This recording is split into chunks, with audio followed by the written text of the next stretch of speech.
एक बार फिर आपको कहेंगे खुशामदीद और आप देख रहे हैं दुनिया बोला ईद स्पेशल। और ना सिर्फ ईद स्पेशल बल्कि आज बड़ा ही अहम दिन है, यौम पाकिस्तान भी है।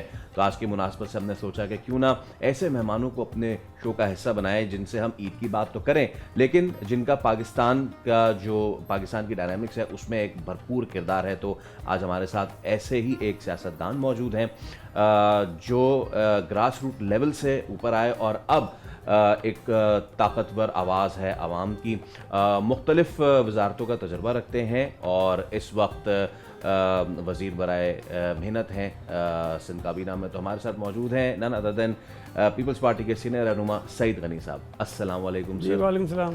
सबसे पहले ईद मुबारक और यौम पाकिस्तान भी मुबारक है आपको बहुत बहुत। और ऐसे दिनों में वक्त देने का बहुत शुक्रिया। हमें पता है कि बीइंग अ पॉलिटिशियन कारकुनों में जाना ख़ास तौर पे ईद के मौके पे और उनका ख्याल रखना ये आप लोगों के लिए जो है सबसे अव्वल की चीज़ें होती हैं और इस सब में से आपने हमें वक्त दिया उसके लिए आपका आप भी ईद के दिन काम कर रहे हैं। हम भी अपनी नौकरी करें। अच्छा, कैसी होती है आपकी ईद, मुझे जानना है ये। और यौम पाकिस्तान के हिसाब से और भी तकरीबात वगैरह हो जाती हैं या फिर हर ईद पर, और आपका वैसे भी यू वेरी इंगेज्ड तमाम हल्के के लोगों के साथ, तो कैसी होती है आपकी? देखिए, ईद तो सच्ची बात ये है कि वो एक रिवायती हमारा अंदाज़ है और वो अभी से नहीं है। जब वालिद साहब के साथ मैं छोटा था तो उन्होंने ईद मनाने का एक सिलसिला था उनका, तो मैं उनके साथ होता था। फिर जब उनकी डेथ हो गई तो वही मैंने कंटिन्यू किया। करते ये हैं कि जी नमाज़ पढ़ते हैं, चनेसर गोट से मेरा ताल्लुक़ है, वहीं पे नमाज़ पढ़ता हूँ ईद की नमाज़ पढ़ने के बाद इर्द गिर्द ही हमारे 3-4 कब्रिस्तान हैं, वहाँ बहुत सारे हमारे अजीज़ वक़ाब मदफन हैं, तो वहाँ चले जाते हैं। उसके बाद ईद उल अज़हा से लेके गुज़िश्ता ईद उल अज़हा से लेके ईद उल फ़ितर तक बीच में जितने लोगों की डेथ्स हो गई होती हैं जी, उनके घरों पे जाते हैं ताज़ियत करने के लिए। बस बीच में सिर्फ इतना होता है कि कब्रिस्तान से होकर घर आते हैं, वालदा से फैमिली से ईद मिली, उसके बाद हम चले जाते हैं ताज़ियत के लिए पूरे हल्के में। हल्का तो नहीं बल्कि चनेसर गोट का जो हमारा इलाका है उसके अंदर तो काफ़ी सारे लोग होते हैं, इसलिए कि ये तकरीबन 10 महीने का अरसा होता है। उस 10 महीने में जितनी भी अमवात होती हैं उन सबके घरों पर जाते हैं, ताज़ियत करते हैं और वो काफ़ी एक लेंदी काम होता है। उसमें कम से कम 5-6 घंटे आराम से लग जाते हैं। उसके बाद फिर अपने घर के सामने एक ऑफिस है, वहाँ बैठ जाते हैं, फिर वहाँ लोगों से ईद मिलन हो जाती है। तो पहला दिन पूरा जो है वो इलाके में गुजरता है। फिर दूसरे दिन लोगों का आना जाना ज़्यादा होता है, फिर हम थोड़ा सा हल्के में ही होता है, लेकिन हल्का चूँकि मेरा बड़ा है, मेरी अपनी घर वाली उसी वहाँ से फिर निकल के और लोगों से मिलना शुरू करें। तो ये एक हर साल हर ईद में यही कुछ होता है जी, इसमें कोई चेंज नहीं है। सर कैसा सफ़र रहा है ये पूरा आपका? हम ईद पे बात करेंगे, हम पाकिस्तान पे बात करेंगे, लेकिन मैं जानना ही चाहूँगा कैसा पूरा सफ़र रहा आपका, right from Bibi to Bilawal then Aseefa. अच्छा, तो आपने भुट्टो साहब का जिक्र किया, ज़ाहिर है कि भुट्टो साहब को तो मैंने देखा भी नहीं। मेरी पैदाइश जो है 72 की है, 77 तक भुट्टो साहब रहे, 79 में फांसी लग गई। मुझे ज़ाहिर है कि मौका ही नहीं मिला जी। वालिद साहब ने सियासत की उस वक्त में, लेकिन मुझे एक चीज़ याद है, 4 अप्रैल को जब उनको फांसी हुई है तो चूँकि घर में एक शोक था, मातम सा था, तो मैंने जो बच्चे थे वहाँ इलाके के उनको लेके जुलूस निकाला था भुट्टो साहब की शहादत के ख़िलाफ़। ये मुझे याद है कि जो एक याददाश्त अगर एक चीज़ है, 7 साल की उम्र थी मेरी शायद, तो वो एक किया था। तो भुट्टो साहब के साथ तस्वीर मुमकिन नहीं थी, वो रही नहीं, लेकिन भुट्टो साहब को पढ़ा समझा, तो इसलिए मैं अपने आप को भुट्टोश कहता हूँ। ऑब्वियसली आपकी फैमिली इम्यून है, आप पॉलिटिक्स में ही रहे हैं शुरू से, बट बच्चियाँ जो हैं वो वालिद से बहुत ज़्यादा अटैच्ड होती हैं। वो अब आके गिला करती हैं टाइम के लिए या आपकी प्रेजेंस के लिए? नहीं। या कभी रिग्रेट होता हो कि यार मैं थोड़ा कम दे पा रहा हूँ, अब बच्चे बड़े हो रहे हैं? नहीं, देखिए, मैं एक बात हमेशा कहता हूँ कि आपके पास 24 घंटे होते हैं ना दिन में, उसी 24 घंटे में आपने सोना भी है, आपने खाना भी है, नमाज भी पढ़नी है, बाकी जो ज़रूरी चीज़ें वो सारी हो गई। उसके बाद आपका टाइम है, काम कितना करते हैं, 8 घंटे 12 घंटे जो भी होता है। अगर उस 8 व 12 घंटे को आपने बढ़ाना है, एक्सटेंड करना है, तो आप सेक्रीफाइस किस पे करेंगे? फैमिली पे करेंगे, या स्लीप पे करेंगे, या फैमिली से करेंगे। तो फैमिली का टाइम जो होता है वो ले जाते हैं। लेकिन हमारे यहाँ ये चीज़ हुई है कि चूँकि बचपन से मैं भी उन्हीं हालात में रहा हूँ, मेरे बच्चे भी उन्हीं हालात में रहे। तो शायद वो यूज टू से हो जाते हैं कि बस वालिद इतना ही टाइम देगा, बस इसी तरह आएंगे, बस होगा, कभी कभी महीने में कद बाहर लेके चले गए, कुछ हो गया, तो इस तरह से वो यूज टू रहे। लेकिन कभी कभी यकीनन वो इसरार ज़रूर करते हैं कि जब हमें कहीं लेके चलें, कहीं बाहर चले जाएँ, तो मैक्सिमम आउटिंग ये हो जाती है कि उनको लेके कि खाना खिला दिया, हाँ या कभी एक आध दफ़ा मुझसे बाहर लेके उनके साथ चले गए, वो ट्रिप कर लिया, तो वो हो जाता है। बाकी वो यूज टू हैं। आपकी गुफ्तगू से मैं ये अखज़ कर सकता हूँ कि ईद के मौके पे ख़ास तौर पे जिस तरह बेटियां या बेटे भी फरमाइश करते हैं, हमारे टाइम पे तो बेटे बाप से फरमाइश बिल्कुल भी नहीं करते थे, अब सिचुएशन बदल रही है, बदल गई है। तो इस तरह की फरमाइश, देखिए आम दिनों की बात अलग है, लेकिन ईद की फरमाइशें वो अलग होती हैं, तो उसको कैसे वैसे ऑनेस्टली मतलब मैं समझता हूँ कि मेरी वाइफ की वजह से मुझे बहुत आसानी है, सारा वो बहुत मैनेज कर लेती हैं चीज़ें। वो बच्चों के जो भी ख्वाहिशात होती हैं, जो चाहते हैं, शॉपिंग करनी है कुछ चीज़, तो वो खुद जाके एक को करवा लेती है। और खातून खाना खुद की जो फरमाइशें हैं, मैं नहीं समझता कि दुनिया का कोई भी मर्द, चाहे वो सियासतदान हो के वज़ीर आज़म हो, वो टाल अच्छा नहीं, मुझे वैसे ऑनेस्टली इसमें भी बड़ा लकी है, इसमें भी लकी है, बहुत लकी है। भाई और बताइएगा। कभी मुझसे उसने फरमाइश नहीं की बहुत, अच्छा कि भाई मुझे इतने पैसे दे दो, मुझे इतना जेवर चाहिए, मुझे इतने कपड़े चाहिए, होता है कभी करते हैं, इस तरह की कोई भी फरमाइश नहीं की। लेकिन जाहिर है मुझे घर के अखराजात तो पूरे करने होते हैं। इमोशनल नीड्स हमारी होती है। सबसे ज़्यादा क्लोज आपके बच्चों में से आपसे कौन है जो आपके एक इमोशनल अंडरस्टैंडिंग होती है, जहाँ आपकी कॉन्वर्सेशंस होती हों, किसी के साथ बातें करते हों आप, जिनसे सबसे ज़्यादा? नहीं, बच्चे तो सारे एक जैसे ही होते हैं, लेकिन अगर वैसे कहें जो बहुत ज़्यादा मुझसे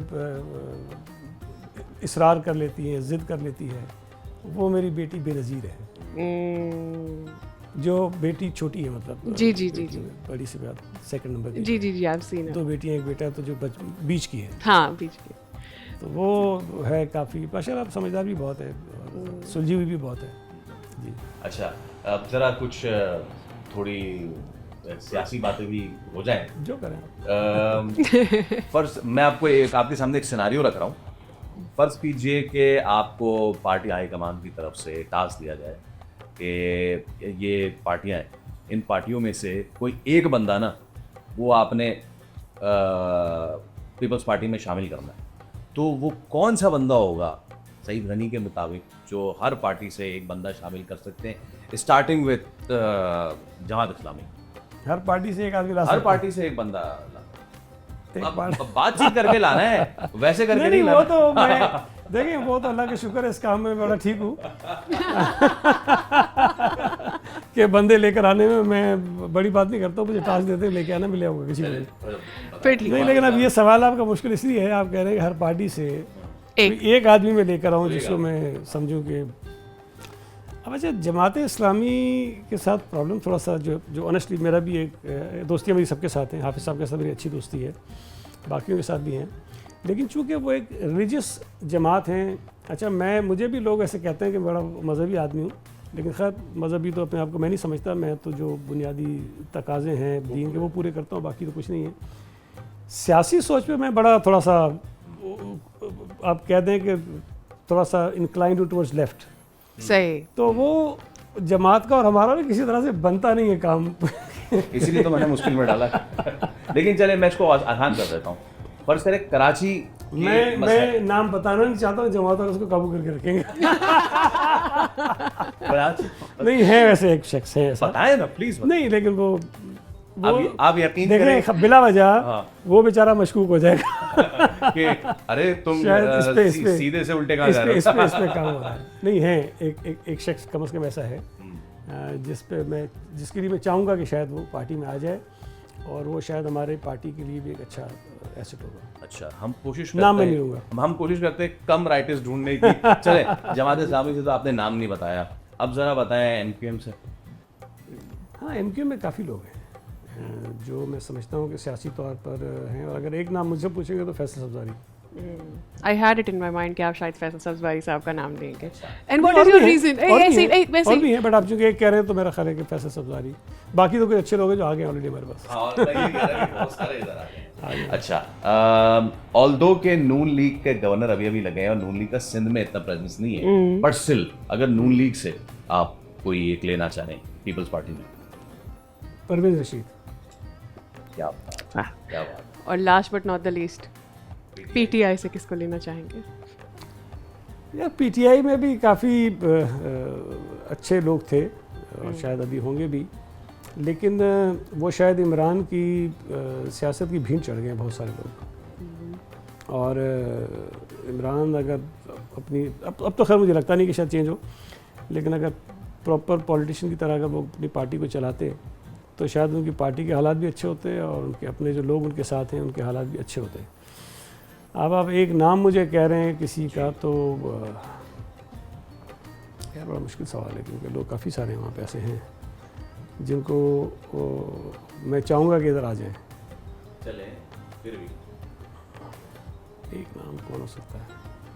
कराची की सिचुएशन को देखते हुए, हाँ, अब पता नहीं वो मोहम्मद जुबैर साहब आजकल पीटीआई में जी जी चले आपने चले Nice, ठीक है। ये ड्रीम 11 हमने बनाने की कोशिश की है। सही साहब, आपसे गुफ्तगू का सिलसिला हम मजीद भी जारी रखेंगे, कुछ आप पर्सनल, कुछ सियासी, कुछ ईद की भी, कुछ और पाकिस्तान की भी, लेकिन एक ब्रेक ले रहे हैं। ब्रेक के बाद दोबारा हाजिर होंगे। आप देख रहे हैं दुनिया बोला ईद स्पेशल।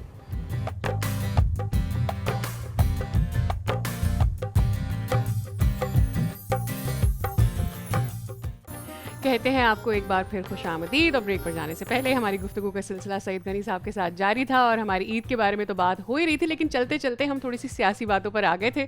उसी गुफ्तगू को आगे बढ़ाते हैं। सईद साहब, ऑब्वियसली लोकल गवर्नमेंट मिनिस्ट्री लेना, 2 बार लेना, और फिर कराची के बड़े सारे मसाइल हैं, ऑब्वियसली हम उनके बारे में अक्सर बात करते रहते हैं।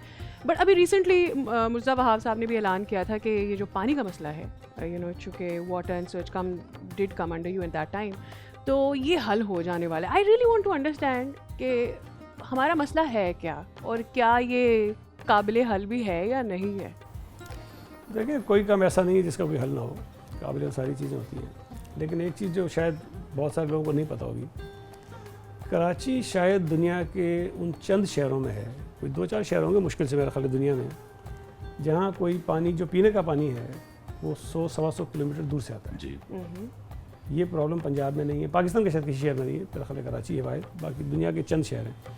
इसलिए कि हमारा जो सबसॉइल वाटर है जो वो पीने के काबिल नहीं है। सही। बाकी जगहों पे इशू नहीं है, वो पानी निकालते हैं, इस्तेमाल कर लेते हैं। कराची का पानी 150 किलोमीटर दूर से आता है। कराची की आबादी बड़ी तेज़ी से बढ़ती है, पानी की यकीनी तौर पर जो इस्तेमाल है वो भी बढ़ता जाता है। तो मुख्तलिफ़ औकात में कराची के पानी में इजाफे के लिए मुख्तलिफ स्कीम्स आती रहीं। आखिरी K4 है जो बड़ा मशहूर ज़माना है, मनसूबा है।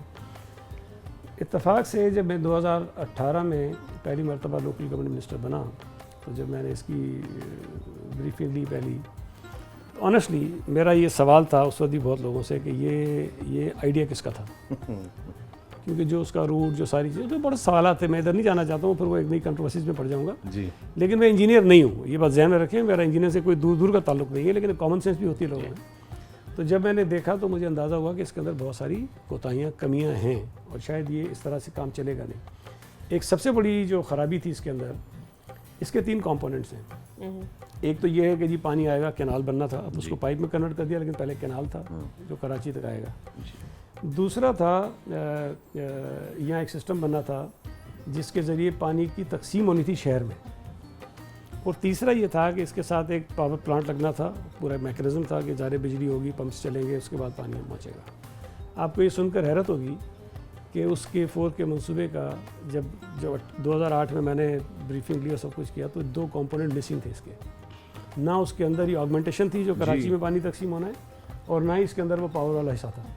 सिर्फ वो कैनाल वाला काम था इसके अंदर जो होना था। जो ये कह रहे थे ना बाद में कि जी मैं इतनी पैसे बढ़ गए, भाई पैसे इसलिए बढ़ गए कि उसके 2 कंपोनेंट टोटली मिसिंग थे। अब उस वक्त मेरा सवाल ये था कि देखिए, वो पहले स्कीम एक कंसल्टेंट ने बनाई, चैंपियन होते हैं कंसल्टेंट तो बड़े, वाटर बोर्ड का काम यही है, उसके लोग शामिल थे। फिर उसके बाद जो सूबाई हुकूमत का एक PND का महकमा होता है, उसके पास ही जाता है। फिर उसके बाद जब कोई मंसूबा बहुत ज़्यादा बड़ा हो, जिसकी लागत ज़्यादा हो, तो फेडरल गवर्नमेंट के पास जाता है। वो CDWP होती है वहाँ पर, और वहाँ ECDEC का फोरम होता है, वहाँ पे होता है। और इसमें तो 50% शेयर था फेडरल गवर्नमेंट का, तो उनके भी इस पर देखना था। अब मेरा सवाल ये था कि वाटर बोर्ड ने नहीं देखा, कंसल्टेंट ने नहीं देखा, प्लानिंग एंड डेवलपमेंट डिपार्टमेंट ने नहीं देखा, वफाकी हुकूमत के CDWP ने नहीं देखा, ECDEC ने नहीं देखा। किसी को ये ख्याल नहीं आया कि भाई सिर्फ कैनाल डालोगे, पानी वहाँ से यहाँ ले आओगे, तो ये बाकी चलेगा निज़ाम कैसे? कैसे चलेंगे? उसके बाद ये दोनों कंपोनेंट्स में शामिल किए गए। जब शामिल किए गए तो उसकी लागत बढ़ गई। फिर इसके बाद ये स्टोरी सारी बनी। फिर जब इमरान खान साहब आए तो उन्होंने तो इसके काम को बिल्कुल रोक दिया था। उन्होंने एक काम ये किया, उन्होंने, आपको याद है, कमीशन बनाया था जी। कमीशन का काम ये था कि पाकिस्तान ने जितने कर्जे लिए हैं मुख्तलिफ औकात में, उसकी तहकीकात करें कि ये कर्जे के पैसे लगे कहाँ हैं। उसकी भीड़ ये मंसूबा चढ़ गया। हम उसको बताते रह गए कि इसमें कोई कर्जा नहीं है, इसके अंदर कोई कर्जा नहीं है। वफाकी हुकूमत के पैसे थे, सूबाई हुकूमत के पैसे थे, और इसने होना था तो वो खान साहब के दौर में पड़ा ही रहा। उनको जाके किसी ने कान में कह दिया 25 अरब का मंसूबा था, पता नहीं 75 या 100 अरब का हो गया है, इसके अंदर करप्शन है। हम कहते रह गए कि भाई इसका ठेकेदार जो है वो FW है, गवर्नमेंट का इदारा है ना। अब गवर्नमेंट टू गवर्नमेंट में क्या वो मुझे कमीशन देगा या क्या मुझसे कमीशन लेंगे, वो तो पॉसिबल नहीं था। फिर इसकी जो लागत बढ़ी है उसकी ये वजूहत हैं। आप इसकी ऑडिट करा लीजिए, चेक करा लीजिए, वो कुछ नहीं हुआ, लेकिन वो 1.5-2 साल तक जो है ताख़ीर का शिकार हो गया। उसके बाद ज़ाहिर मसाइल पैदा हो जाते हैं। आज वही मंसूबा जो है वो पता नहीं 200-250-300 अरब तक चला गया, बहुत ऊपर जा चुका है। लेकिन बहरहाल वो हो जाएगा। आपसे काफ़ी सारी चीज़ें हो गई हैं। तो ये जो आप पानी का कह रही है। दूसरा, हमारे यहाँ डिस्ट्रीब्यूशन का इशू है पानी का। पानी आज भी पानी कराची में कम है, लेकिन पानी के नाम पर फसादात नहीं है शहर के अंदर। कोई शख्स खुदा न खास्ता प्यासा मर नहीं रहा है इस शहर में। मतलब ठीक है, पानी की किल्लत है, तकलीफ होती है, लोग अरेंज कर लेते हैं, मतलब मिल जाता है, कहीं ना कहीं से पानी आ जाता है और वो गुजारा कर लेते हैं। तो पानी की डिस्ट्रीब्यूशन का इशू है हमारे यहाँ। उस डिस्ट्रीब्यूशन को ठीक करने के लिए बहुत सारे प्रॉब्लम्स भी उसके रास्ते में हैं। इलीगल जो पानी लोग चोरी करते हैं, हाइड्रेंट्स इलीगल हैं, वो इस्तेमाल होते हैं। फिर बहुत सारे और आपके इंडस्ट्रियल जो एरियाज़ हैं वहाँ पर इलीगल कनेक्शंस बहुत सारे होते हैं। फिर जो आबादियाँ हैं जिनके सामने से मेन लाइन्स गुजर रही होती हैं, वो उसमें से कनेक्शंस ले लेते हैं। तो बहुत सारे मसाइल इसके अंदर आ जाते हैं, इसकी वजह से प्रॉब्लम होती है। लेकिन मैं ये समझता हूँ कि डिस्ट्रीब्यूशन को बेहतर करके हम जो पानी की तकसीम है उसको मज़ीद बेहतर बना सकते हैं। वो हो सकता है, लेकिन अल्लाह करे कि ये जो K4 का मंसूबा है 1.5 साल में, शायद 2 साल में हो जाएगा, होपफुली हो जाएगा। नहीं, अब वो मैं कह रहा हूँ ट्रैक पर है। जो चीज़ें इसके अंदर थी वो सारी ठीक हो गई हैं।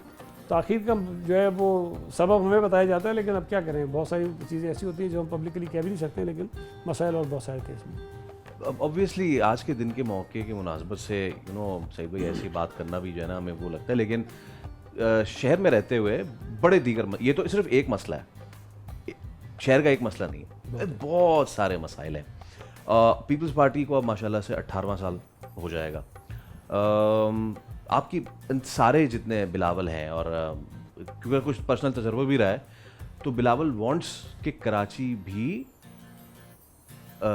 उसी तरह तरक्की करे जिस तरह बाहर की दुनिया के शहर तरक्की करते हैं। जब भी आपकी बात होती है हाई कमान से, लीडरशिप से, उनका कराची को लेके क्या विजन रहता है? और जैसे कि आम आदमी ये समझता है कि यार ये तो बड़े लोग हैं, इन तक पता नहीं हमारी आवाज़ पहुंचती नहीं पहुंचती, तो मसाइल पता होते हैं अपर टीयर पे, और अगर नहीं होते तो आप लोग पहुंचाते हैं, और उनका फिर कराची को लेके क्या विजन रहता है? देखिए, एक बात तो मैं बहुत आसान लफ्ज़ों में समझाने की कोशिश करता हूँ। पीपल्स पार्टी एक सियासी जमात है, और ज़ाहिर है कि सिंध में इस वक्त हमारी हुकूमत है। सिंध का सबसे बड़ा शहर कराची है। कौमी और सूबाई की सबसे ज़्यादा नशिस्तें कराची में हैं। अगर किसी एक डिवीज़न की बात करूँ, सबसे ज़्यादा कराची में सीटें। हम छोड़ दें, एक तरफ रखें लोगों के मसाइल को, लोग क्या सोचते हैं, क्या कुछ करते हैं।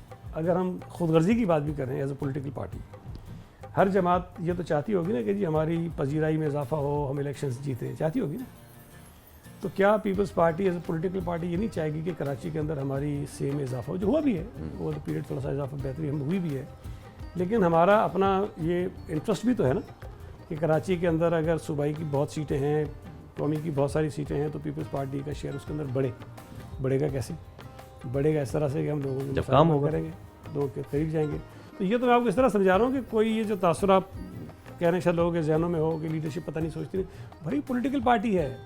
अगर लोगों के मसाइल को, मैं कह रहा हूँ for the sake of the argument, हम छोड़ भी दें, तब भी हमारा ज़ाती इंटरेस्ट तो है ना एज अ पॉलिटिकल पार्टी। हमने तो काम करना है, इसलिए भी करना है कि लोगों से वोट लेना है। लेकिन ये मैं आपको बता दूँ कि पीपल्स पार्टी की पूरी लीडरशिप जो है, आसिफ अली जरदारी साहब हों, बिलाल भुट्टो जरदारी साहब हों, चीफ मिनिस्टर साहब हों, फरियाद ठाकुर साहबा हों, हमारी कैबिनेट हो, कोई शख्स ऐसा नहीं है जो कराची के इश्यूज़ पर बात नहीं करता हो या ये ना चाहता हो कि कराची के मसाइल हल हो। इवन हमारे वो मेंबर्स भी जो कराची से इलेक्ट नहीं हुए हैं, वो भी अक्सर कहते हैं कि यार कराची की वजह से जो परसेप्शन हमारा ख़राब होता है वो हमें डैमेज करता है। तो मतलब वो असर पीपल्स पार्टी के उन इलाकों पे भी होता है जहाँ पे हम जहाँ हमें कराची के मसाइल का कोई इशू वहाँ पे नहीं है, लेकिन वहाँ भी होता है। लेकिन जो दूसरी बात है, देखिए कराची में जो हमारी मुखालफतें हैं, सियासी जमातें जो हमारी मुखालफत में आती हैं, वो शायद बहुत ज़्यादा आगे बढ़ जाती हैं बाज़ औक़ात चीज़ों में। मैं सिर्फ आपसे गुजारिश ही करूँगा, मैं ये नहीं कहता कि हमने सारे काम कर लिए, मैं ये नहीं कहता कि 100% ठीक है, हमारे अंदर ख़राबियाँ होंगी, कोताहियाँ होंगी, जो एलिगेशंस लगते हैं वो भी शायद किसी हद तक हो सकता है, मैं मान लेता हूँ कि ठीक हो, सारे नहीं होंगे, किसी हद तक ठीक होंगे, लेकिन ऐसा भी नहीं है कि कुछ हुआ नहीं है। जब लोग ये कहते हैं ना कराची 18 साल पहले अच्छा था अब बुरा हो गया, मैं माज़रत के साथ, मैं भी इसी शहर में पैदा हुआ हूँ, मेरा अब्बा इसी शहर में पैदा हुआ है, मेरा दादा परदादा, उनके दादा परदादा भी इसी शहर में पैदा हुए हैं। मैं कराची की इंडिजियस जो फैमिलीज हैं उससे मेरा ताल्लुक है, ठीक है ना। तो कोई ये नहीं कह सकता कि कराची को शायद कोई मुझसे ज़्यादा जानता है।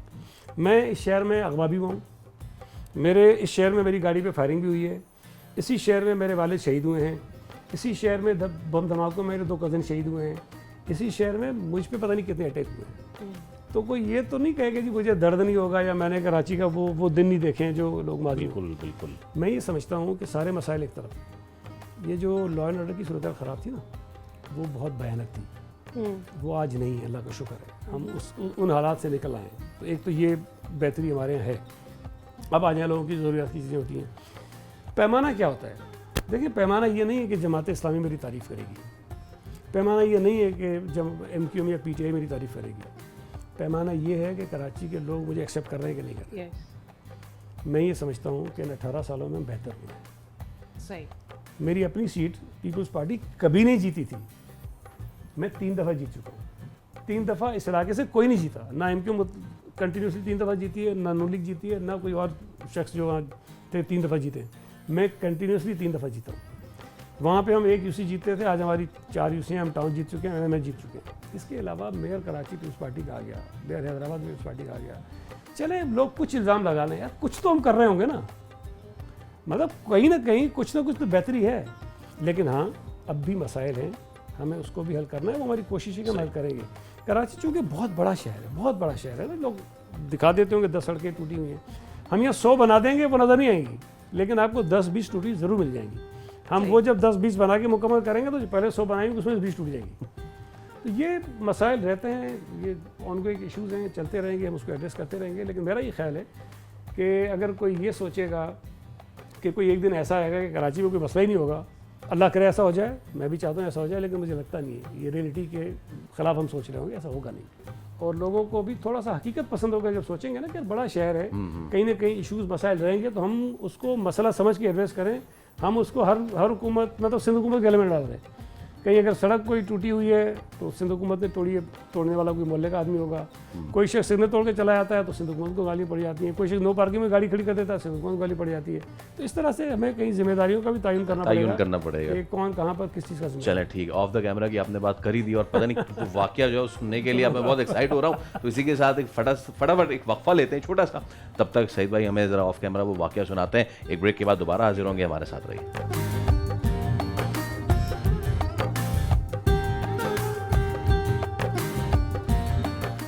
एक बार फिर आपको कहेंगे खुशामदीद, और सईद गनी साहब हमारे साथ मौजूद हैं। कुछ सीरियस बातें तो हो गई, अब ज़रा मज़ीद सीरियस बातें करते हैं। सईद साहब, एक मंज़र होता था गवर्नर हाउस में, इफ्तारें होती थी, उसके बाद फिर अभी तो मेरे ख्याल से ईद की पार्टी की तैयारियां चल रही थी, पार्टी बदल गई, क्या हुआ ऐसा? और उस पर फिर MQM वाले नाराज़ भी हैं।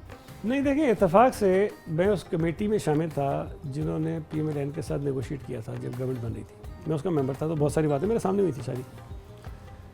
पीपल्स पार्टी ने कहा था कि पंजाब और सिंध में गवर्नर हमारा नॉमिनी होगा, और इस पर इत्तेफाक भी किसी तक हो गया था। नॉमिनी हमारा नॉमिनी हम नामजद करेंगे, बिल्कुल ठीक।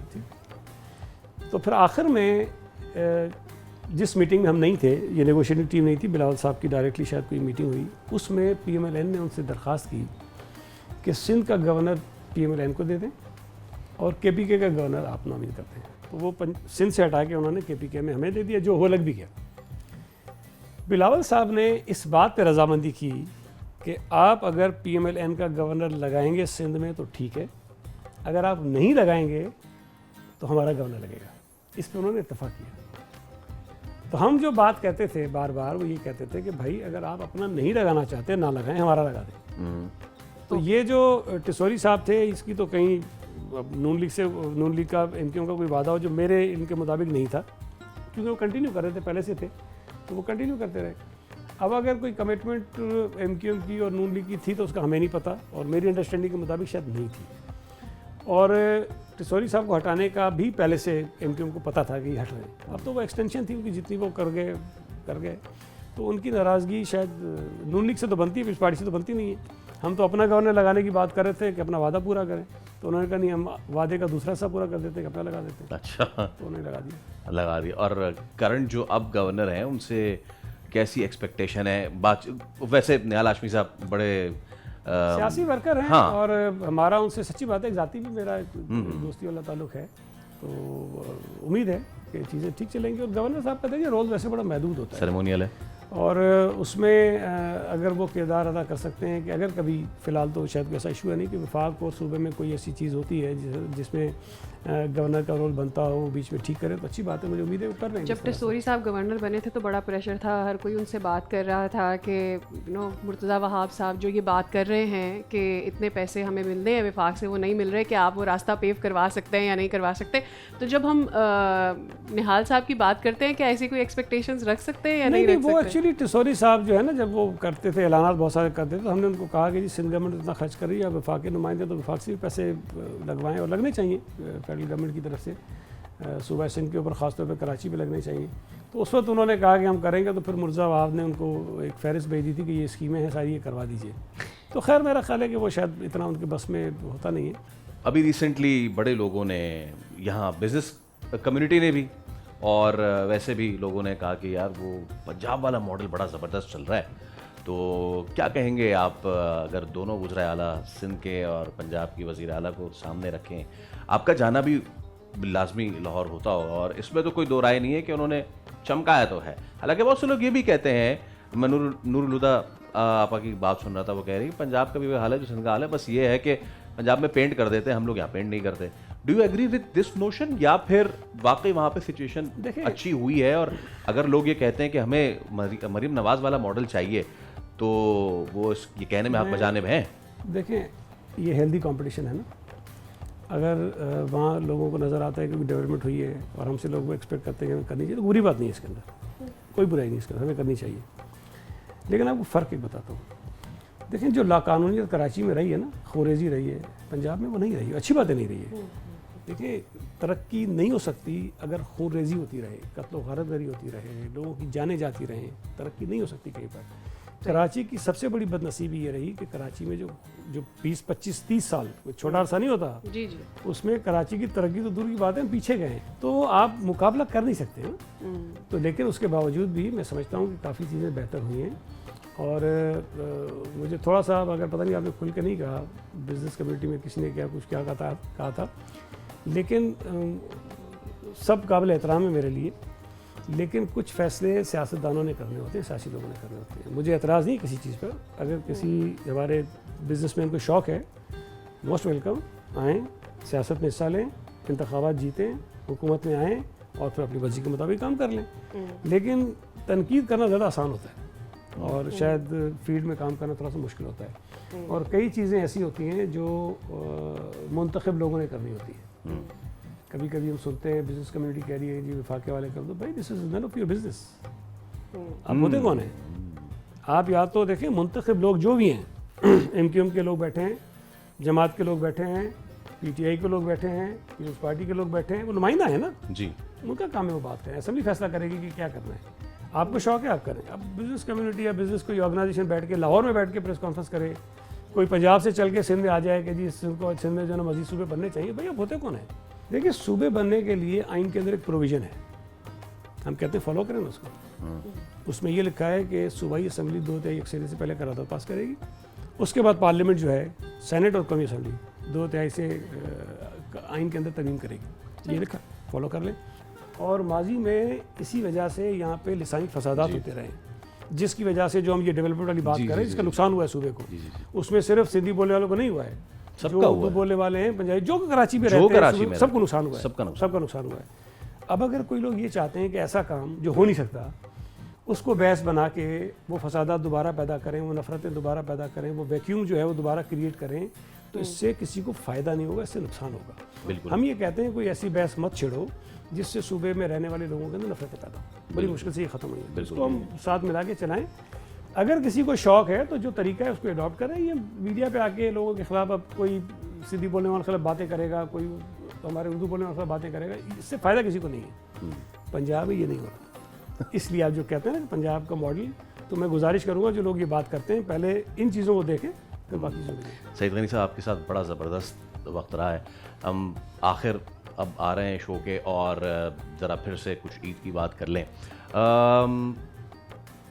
क्या पैगाम देना चाहेंगे कराची सिंध के लोगों को कि जैसे कि आपने भी कहा कि बड़े खूरेज़ लोगों ने जो है इस शहर के लोगों ने खूरेज़ी देखी, लेकिन अब कदरे हालात बेहतर होते जा रहे हैं। लोग क्या एक्सपेक्ट करें, सिर्फ पीपल्स पार्टी से नहीं, इस शहर की तमाम तर पॉलिटिकल इंटेलिजेंशिया से, कि एक तो अब वो वक्त दोबारा नहीं आएगा, हम अपनी ईदें, बकरीदें 14 अगस्त 23 मार्च हम सुकून से मना सकेंगे और वो तमाम तर मंजरनामा दोबारा नहीं आएगा।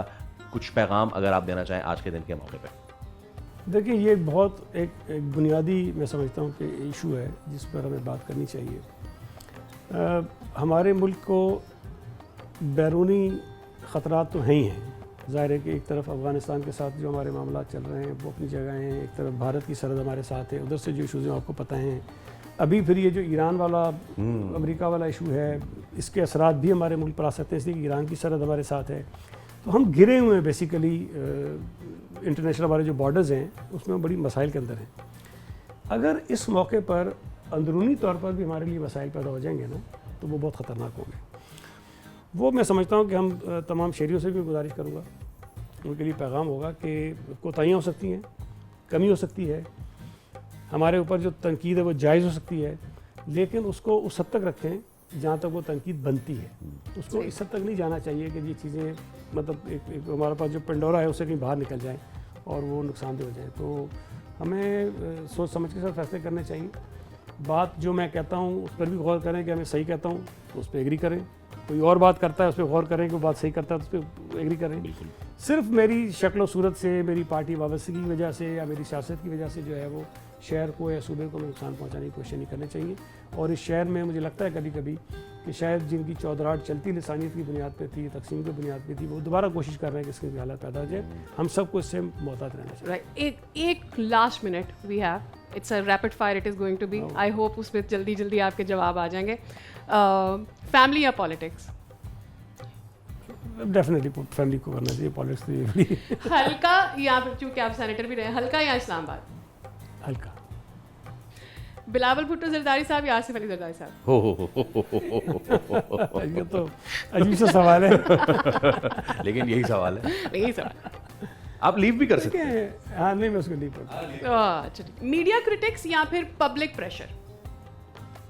नहीं, पब्लिक प्रेशर होना चाहिए, मैं तो उस बात का कायल हूँ, होना चाहिए। ठीक है। पावर या public service? Public service. Opposition या अलायंस? नहीं, ऑपोजिशन होनी चाहिए, ऑपोजिशन होनी चाहिए। यूथ या सीनियर लीडरशिप? यूथ। और आखिरी मेरा सवाल आपसे है, पॉलिटिशियन ना होते तो क्या होता?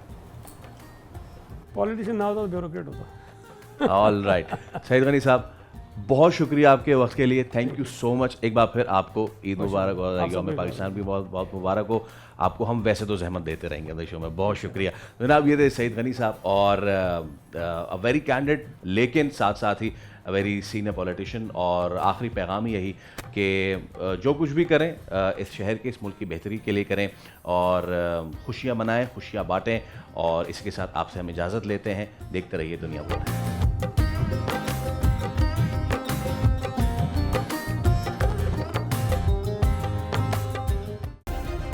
सब्सक्राइब करें और बेल दबाएं ताकि कोई खबर रह न जाए।